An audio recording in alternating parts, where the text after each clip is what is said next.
जय भीम साथियों। आज 22 मई, आज ही के दिन, आज से 2 साल पहले सन 2019 में एक घटना घटी, एक दर्दनाक घटना घटी साथियों।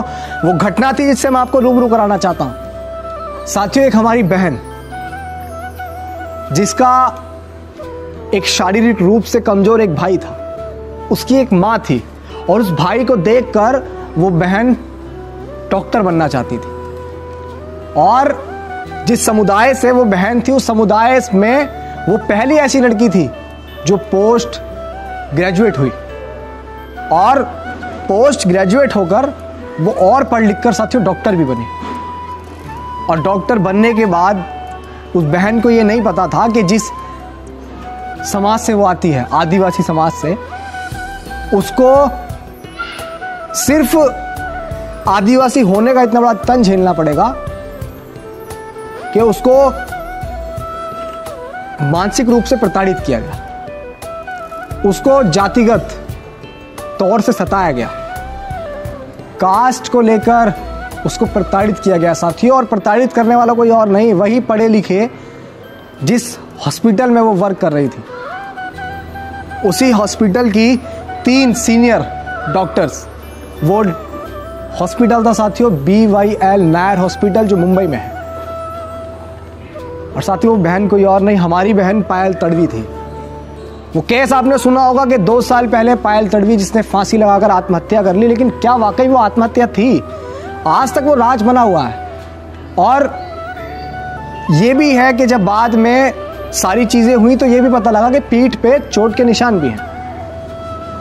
लेकिन साथियों बड़े दुख के साथ ये कहना पड़ रहा है कि आज उस घटना को 2 साल हो गए, लेकिन हमारी बहन को न्याय नहीं मिला। कब तक इस देश में ये सारी चीजें चलती रहेंगी?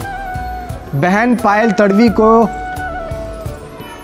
ये नहीं पता था कि उसको सिर्फ आदिवासी होने का इतना बड़ा तंज झेलना पड़ेगा कि पढ़ लिखने के बावजूद, इतना पढ़ने के बावजूद, डॉक्टर बनने के बावजूद भी जो जाति है वो उसका पीछा नहीं छोड़ेगी। साथियों माँ, उस माँ से पूछे क्या बीती होगी इस माँ पर, जो आज भी रोते रोते उस बहन को याद करती। उस दौरान देखा कि जब न्यूज़ों पे और बाइट्स में वो माँ जब आया करती थी तो वो बोल भी नहीं पाती थी। किस तरीके से वो दर्द था, जिस बेटी से इतनी उम्मीदें उसने करके दिखाया, उसके बावजूद वो उनके बीच नहीं रही। रोहित वेमुला की आपको याद आती है? इसी तरीके से भाई रोहित वेमुला के साथ हुआ। वो पढ़ लिख कर बहुत अच्छा कुछ बनना चाहते थे, लेकिन जाति ने उनका भी साथ नहीं छोड़ा। उनका गुनाह था कि वो बाबा साहेब अम्बेडकर को मानते थे। वो बाबा साहेब अम्बेडकर जिन्होंने इस देश का संविधान लिखा, जिन्होंने इस देश में प्रेम प्यार भाईचारा एकता बनाने के लिए, एक उस समुदाय को ऊपर लाने के लिए, जिस समुदाय को सदियों से हजारों साल से सताया गया, उसको देश को गुलाम होने के बावजूद भी गुलाम लोगों ने ही उसको गुलाम बना के रखा। उस समाज के लिए भी वो समान चीज़ें करना चाहते थे। उन बाबा साहेब अम्बेडकर को मानने वाले भाई रोहित वेमुला, उनकी भी वो सनसनीखेज हत्या महज एक कहानी बनकर रह गई। बहन पायल तड़वी की हत्या महज एक कहानी बनकर रह गई। साथियों ज़्यादा कुछ नहीं कहना चाहूँगा, लेकिन इतना कहना चाहूँगा कि आज जो ये सारी चीज़ें हो रही है, अगर इन्हें रोकना चाहते हो तो बाबा साहेब अम्बेडकर की मूवमेंट का हिस्सा आपको बनना पड़ेगा। आपको एक साथ अपनी एकता को दिखाकर इस देश का हुक्मरान बनना पड़ेगा।